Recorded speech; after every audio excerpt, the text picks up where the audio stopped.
Hey everybody, how's it going? Welcome back to Copper Jacket TV. So it looks like the good news is going to continue to roll in with Californians maybe getting some of their rights back. Looks like that California assault weapons ban is about to be overturned. Let's talk about it.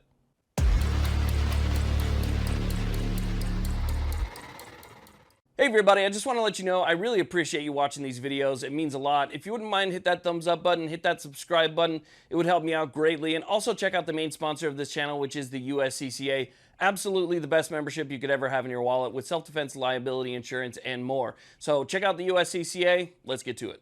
Okay, so I'm going to throw out a name you guys probably haven't heard in about a year or so, which is Judge Roger T. Benitez, also known as Saint Benitez in California because of his pro-liberty, pro-constitution stance. So about a year ago, almost exactly a year ago from the time I'm making this video, he got a case which was Miller v. Becerra at the time. It's now Miller v. Bonta. Now, this was a case that challenged California's existing assault weapons ban. He found that ban to be unconstitutional. Now, even though he found it to be unconstitutional, he still put a stay on his own judgment to give California time to appeal if that's what they wanted to do, and California ended up filing for an emergency stay of Judge Benitez's order. So they filed for that stay, and that stay was granted by the Ninth Circuit Court of Appeals, and that stay on his ruling that it was unconstitutional, or that ban is unconstitutional, still stands in California to this day.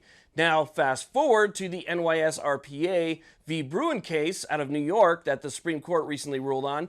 You have a new set of rules for the Ninth Circuit Court of Appeals to follow.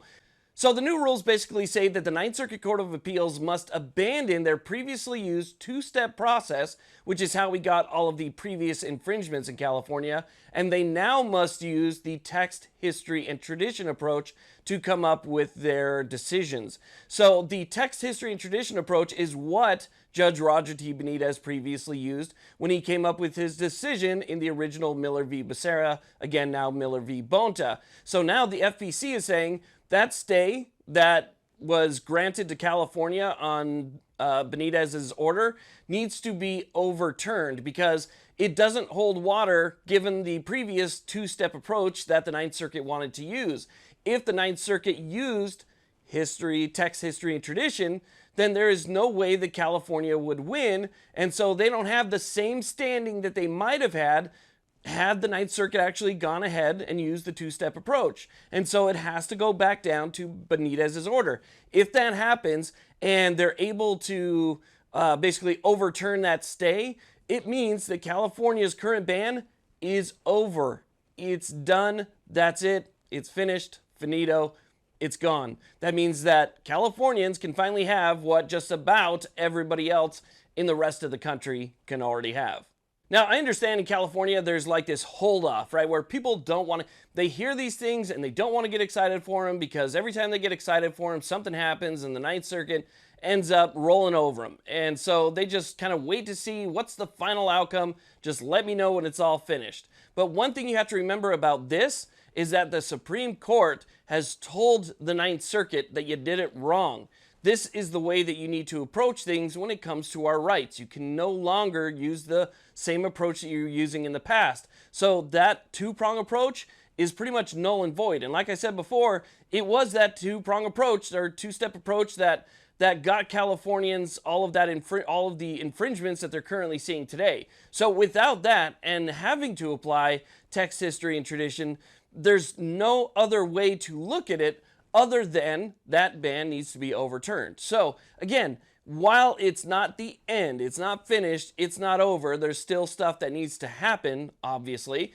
This is probably the best chance that I have seen for Californians yet. Now, the FPC is also involved in Maryland. They're also involved in a new case out of New Jersey. And all of this pretty much stems from that NYSRPA v. Bruin case. So you're seeing 3 states that have, very similar laws in place that restrict people's rights based on features alone, okay? Because remember, in California, it's all about features. You can have the exact same thing as the neighboring state. It's just that you can't have certain features. And as long as you got rid of those features, then somehow it's something different than what the neighboring state has. It's completely ridiculous altogether. But again, like I said before, I know that it's, people don't want to get excited, but if there's anything to be excited about, it's this. This is the one that I would be most excited about. So hang on to your hats on this one. We're going to watch this really closely and see what happens here. And good job, FPC, for jumping right on top of this right after the Supreme Court's ruling.